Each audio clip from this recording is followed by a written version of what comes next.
Hey, Matt. It's awesome to see you. Hey, how you guys doing? We're good. Oh, I see Caden in the background. Yeah, he's over here being a goofball here. I'll let him in. Hey, Kaden. I see you guys are all quarantining at home. That's good. Yeah, they're getting a little stir crazy, a little cabin fever at this point. So, how's this coronavirus thing affecting you guys, Matt? Are you still able to go to work or work remotely? Or tell us about what you do and. Yeah. Okay. So I work at Kennedy Space Center. I'm the mechanisms manager. So my team's responsible for all of like the arms and umbilicals and stuff that are on the launch tower. So everything that swings out of the way just as the rocket's taking off, that's what my team does. So fortunately, we're all able to kind of work from home and everything like that. So the company kind of gave everyone the option as far as Monday. To kind of get their computers and monitors and everything. They were really great about, you could take computers home and monitors and keyboard, whatever you needed. So that was nice. So a lot of people took, I cleared out, just basically took all the workbench stuff and just pushed it all over to one side of the house. And it was like, all right, all of this projects are going over here and set up my monitors and stuff. So we're still working. They actually have NASA property in your house? Yeah. Technically, I have no NASA property. It's all company's property. You gotta be careful there because NASA property's got to stay on center, but this is all our company, Jacobs. Yeah. I don't want to get you arrested or anything. Yeah, that's right. Don't get me in trouble, man. We'll bleep that out. So how are the kids? You guys are homeschooling the boys, right? Yeah. So go ahead, Ethan, or Caden. I'll let you talk about it. We still do school.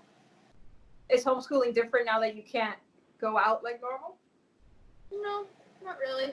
So it's just normal for you guys, except Dad's home. Yeah. And then on Fridays, they would usually go to the park and hang out with friends and stuff. It's kind of like their one day, and now it's kind of like, so that is now an extra day of learning.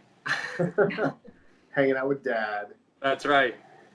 Well, it looked like you guys had a ton of people over every weekend working on Kraken from the posts I saw on Facebook.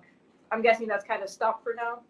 Yeah, we worked together just before the coronavirus thing kind of came out and was really kind of the severity of it kind of hit.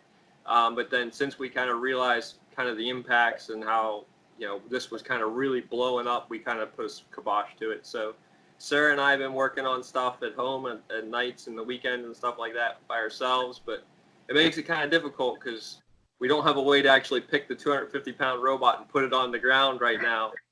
So test driving and stuff like that's been difficult. So I'm going to try and set up the engine hoist and rig something up to get it on the ground. You got two kids right there. Just That's right. They can grab one side, and Sara grab the other side. You're good to go. Yeah, I was thinking about it. It's like it's a combat robot. I could just push it off the cart, and as long as it survives the fall, it should be good. Getting it back up, that's the problem. Yeah. You need a ramp. Drive it, Dukes of Hazzard style or something.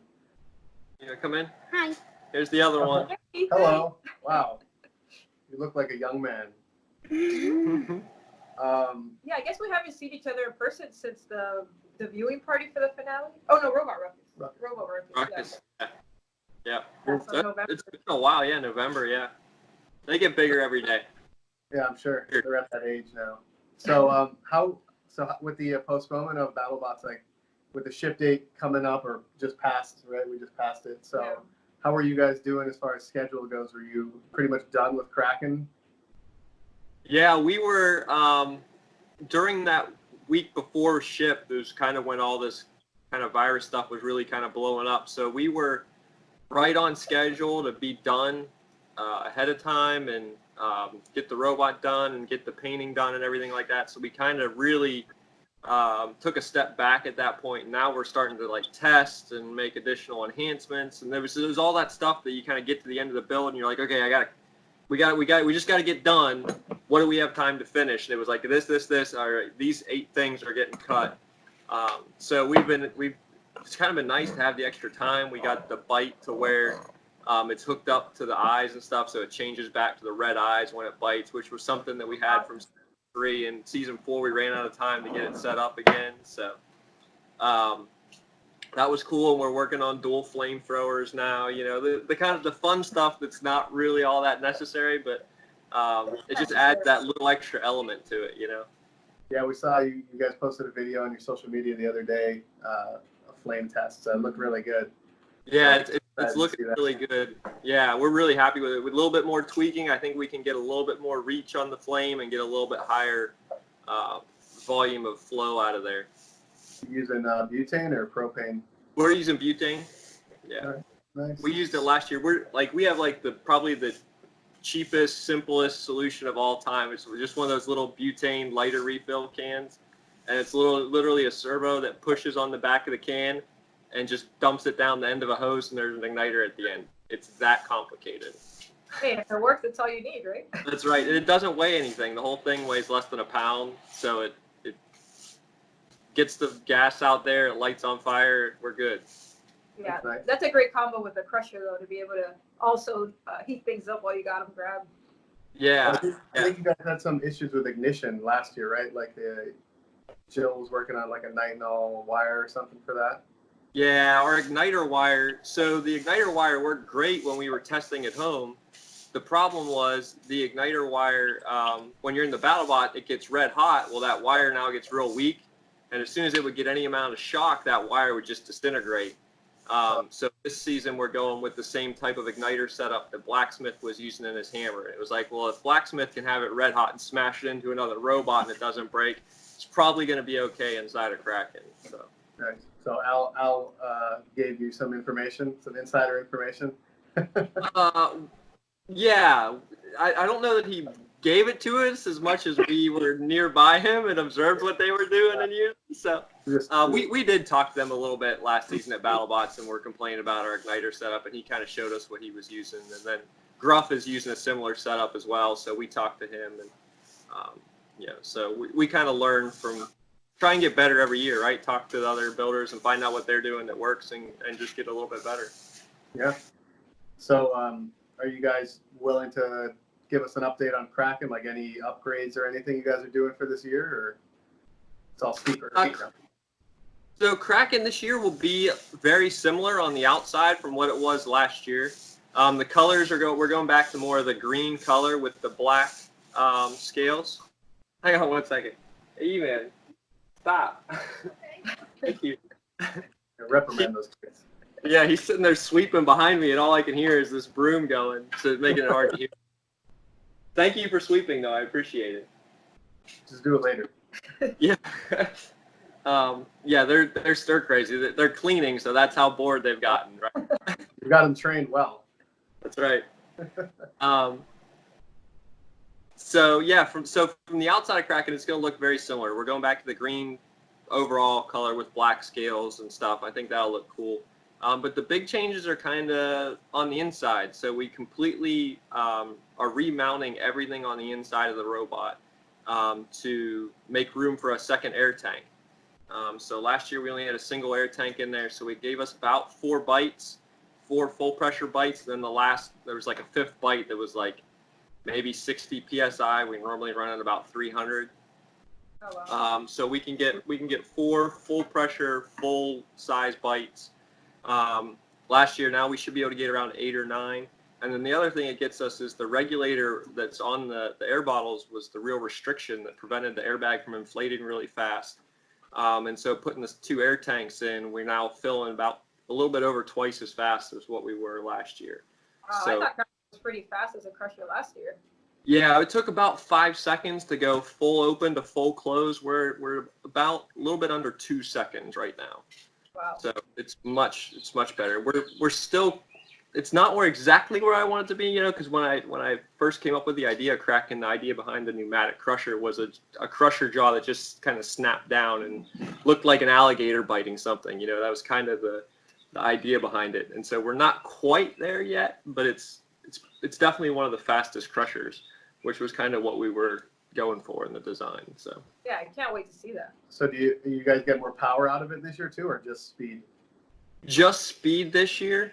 I had a whole complete redesign of the frame and jaw and everything that we were planning on doing, and that would have been even more speed and the overall peak. So as the airbag inflates, we lose a little bit of air pressure, or we lose a pressure that the airbag can produce. So the overall force actually drops down the further we have to bite. So I redesigned the jaw to make it slightly shorter, which would enable it to close faster. And then it would have a more consistent bite through the whole stroke of the jaw. So the peak force would have dropped, but the overall total, what I feel we could have applied to an actual opponent would have been higher. But we just ran into trouble with one of our sponsors, our water jet sponsor from last year. Just wasn't returning calls and stuff this year. And we went probably 2 months trying to get in touch with them, and eventually just got to the point where it was like, okay, we gotta cut bait. So we ended up having to fix last year's frames just because we lost so much build time.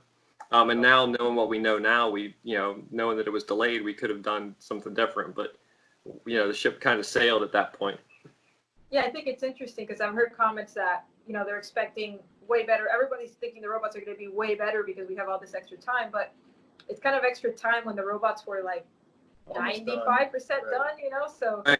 Yeah. I think we'll see better robots and more tested robots, but it'll be interesting how many people actually take the time to make new parts or make big changes, Yeah, so for us, I think we're going to use the extra time, a lot of it for testing. And then we had some motor supports that we wanted to build and just ran out of time to do it. It was one of those, okay, we need to just stop. We need to get the robot together. We've got enough other new projects we're trying to do. So it was one of those, okay, again, it kind of gives us a chance now to go back and get those parts manufactured and, the holes in the frames drilled and everything. It was one of those that there was a lot of rework to add that motor support in there. I feel like it'll help the reliability of Kraken a little bit, but it was so much extra work and we were out of time. It was like, okay, we just got to go on with what we can do. So. How about you? It sounds like Kraken's going to have its best year yet for 2020. I'm really excited for it. Yeah, I am too. I'm actually nervous about the extra time because we were done ahead of schedule and we were more reliable this past season than we were the year before. And I was like, now this just gives everyone else a chance to really catch up and get their machines more reliable. So that's not good for me. Yeah, I kind of feel the same way, Yeah. But it turns out like a lot of the teams are taking this quarantine thing pretty seriously. So we just got off with Sawblaze with Jameson and Lucy, and they can't even access the robot. It's it's on a workspace that's basically shut down, and same with Julia from Ferocity. Same thing. They're taking a step back and away. They're not able to really access the robot as much as they'd like. As if it was just normal life. Yeah. Same with us. Like our team we're all kind of trying to stay at home, stay away from each other and the rest of the world. So getting 6 or 7 people together to work on the robots doesn't seem like the best idea right now. Nope. Yeah. Likewise, and we're doing the same thing. So it's a lot of me working on the robot kind of independently, which is kind of nice. I mean, a lot of the time there's so many people over working that I kind of turn into kind of a field general, and I'm kind of walking around, bouncing around to all the other people and having them do the work. And so now it's a chance for me to kind of get my hands on the robot more this year. And we're able to kind of balance work and other life and BattleBots. It's been really nice. It's not been this frantic build like it has been in years past. Yeah, I think everyone's getting a little bit better with their builds too. Like you guys, you said that you wound up using old frames from last year, so you kind of were ahead on the manufacturing side. We rebuilt everything this year, but it's incremental improvements over the previous year. So it's kind of a lot of it was not cut and paste per se, but it's kind of developing the routine of like, okay, this has to go there, and Yeah, we had a starting point at least to build off of. Yeah. Right. Yeah, and that likewise for us. I mean, the frame is the same as it was last year. So last year we were tearing the whole robot apart at the event, stripping it down to the frame, cleaning it all out, putting it all back together again. We could do all of that, and by the end of the tournament, we could do it in about 20 minutes. And now, I mean, we've made even more enhancements this year to make it even faster to yank it apart. We could tear the whole machine apart in about 10 minutes and put it all the way back together again. But I saw you guys posted a picture of a new front implement on the front that's like a yeah. So can you tell us, if you're using old frames, did you have to like cut off the old front to put the new one on? No, so we were actually our sponsor Send Cut Send actually came through for us this year and hooked us up with some steel to make the front wedge armor. So last year we lost the fight with Sanawayachi, and we knew going into the tournament that we weren't going to be really well prepared for fighting any big horizontals, and Sanawayachi is obviously one of the biggest ones. But it held up better than we thought it was going to. I mean, we took 4 monster hits where we literally got hit and flew all the way across the arena, so we didn't feel like we were too far out of where we needed to be. So they hooked us up, and I think we were at like 238 pounds last year, so we were way underweight. So we had a lot of weight for the second air tank and this extra armor on there. So we added, I think, another 15 pounds of armor on there, on the armor to kind of almost like a bombshell style front end on one of the frames. The other frame will have the similar nose that we had last year, so we'll have kind of a horizontal configuration and then kind of a vertical spinner configuration, or hammers, or where we need to kind of get underneath somebody, we'll go with the narrow bottom jaw. Right. So did you have to make any trade-offs on the horizontal configuration for the added weight, or? No, when we went in, we started welding the steel, and I was like, okay, we might have to lose the second tank, for the horizontal. We may have to go back to like a 5-second bite, which wasn't the end of the world, but it was kind of a bummer. But as we started piling all the components on there, we did, kind of nothing was built and assembled. We didn't have any of the hardware in there, but we started piling all the parts up and ended up at like 245. So, I don't know what we forgot.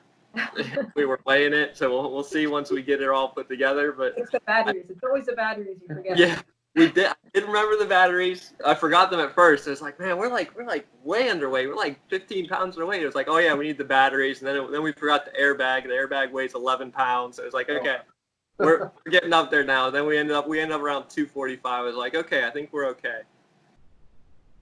Awesome. Yeah, that sounds awesome. Yeah, we're excited. Oh, and Wally's coming back this year, so he'll be 4-wheel drive. So hopefully he doesn't get caught in the kill slots every time he goes driving. What does Wally weigh? He right now, he's probably about a pound, maybe a little bit over a pound. Oh, he's light. Yeah, I thought it was more. Wow. Yeah, he's pretty light. So last year, actually, you couldn't really tell it on screen, but last year his tusk actually was a drill. He had a drill for his nose. So his tusk actually spun. It had a drill motor and literally everything. It was pretty cool, but you couldn't really see it on the screen. So this year we didn't bother putting the drill motor tusk in there, and we're going to we're building 2 of them as well. So if one gets destroyed, we'll have another one, and we're working on building a flame that'll come out the end of the tusk on Wally as well. Fire for everybody. Fire everywhere. Yeah. Sounds good. Yeah, that's awesome. So I'm really glad to hear you're all doing so well. It seems like you're keeping your sanity throughout the quarantine. So that's awesome. I just have one really important question. How's Lilo doing? She's getting old. She's getting old. So she's on heart medicine now. She still, she still chases lizards. She still loves going for walks. But she's getting up there in years. And her ticker's starting to wear out on her. So we're trying to keep her happy and healthy and give her medicine, and she's got little doggy Tylenols and all that type of stuff to keep her moving. But yeah, we think she's probably about 12 years old now, 10 to 12. So getting up there. But we got her when she was, I think, about 9 to 10. We got her from the SPCA's, and she was a giveaway there, and they just couldn't take care of her anymore. It's like, okay, yeah, I can see it because her medicine's $100 a month, and it's like, yeah, I could see how that would be pricey to take care of a dog, and rather than put her down, give her to someone else. But she's been a great dog, and she's still a lot of fun. So cuddles up on the couch next to me. She's been really loving all the quarantine time because now I'm home all day to go for walks and stuff. So. Yeah, well, we came to stay with you guys for the Falcon Heavy launch. I think Mike's favorite part of the weekend was petting Lilo, not the actual rocket launch. That was cool, but the dog was icing on the cake. Of course, man. Of course. All right. I was going to say, anything else you want to add or shout out to anybody? No, who you guys interviewing next? I heard about Frosty. Whales. Ooh, that'll be a good one. Yeah. I'm excited to see Ferocity. I'm good friends with Julia, and she's been over a few times down from Canada. I'm really excited to see that one. It sounds interesting from the videos and pictures I've seen. It seems cool, so I'll be I excited. told her the same thing that I think she's the new team that I'm most excited for. Yeah, yeah, Well, she said they're spending this quarantine time making some pretty cool aesthetic upgrades. So we're, when it's all ready, she said they're gonna announce it on social media. So I'm looking forward to seeing that. yeah. I think that's going to be the biggest thing about the quarantine is it's giving people a lot of time to do the extra stuff. The bots themselves were about 90-95% complete, like you guys were saying. And I think just this little bit of extra couple minutes is gonna, or extra couple days, weeks, months, whatever it ends up being, is gonna give us. Be optimistic. Yeah, it's gonna give us a chance to really work on kind of those finishing touches that really make the bots something special. Yeah. Well, hopefully this will be the best season ever. It's got to make up for it. Yeah, Yeah. I can't wait, honestly, to see everybody and see all the robots and just be back to normal. Yeah, that's been the hardest part of it. It's just, it's like this is our one time a year where I get to hang out with all my friends. And it's like summer camp just got canceled this year or delayed. It's like, Yeah. It's like all the hype, live from basically November of last year through March. Like, oh yeah, every night, every weekend, BattleBots, and then right before you're about to ship, it's like, just kidding. Yeah. Yep. Yeah, definitely this past week was kind of rough because it was, and for me, I'm the manager, right? So I've got 15, 16 other people that I've got to try and take care of and make sure they're okay and they're able to get set up at home. So it was kind of like I was already depressed that there's no BattleBots this summer, and now it's kind of this extra pressure of getting everyone else and making sure everyone else is okay. And it was a rough. Last week was terrible. I don't want to do that again, but this week seems to be better. So I'm optimistic things will improve from here. It's good. Sounds like you guys got everything working out and able to work from home, so that's great. Yeah. Yep. Yeah, so say hi to Sarah for us and Give continue. give Lilo a head pat. Yeah, I'll give her a belly rub for you. Yeah, Sarah's off working at the Brevard Zoo at the turtle hospital there, so that she's doing some turtle rehab. And they're trying to, she's, obviously the animals still need to be cared for as well, so the zoo's trying to do a lot of great things to make sure that the people are safe and the animals are well cared for, so. Great. Yeah, that's awesome. Awesome. Thanks, guys. Good talking to you. Thanks, Matt. You too, Good to man. see you. Yeah, I miss you guys. See you soon. See you soon, buddy.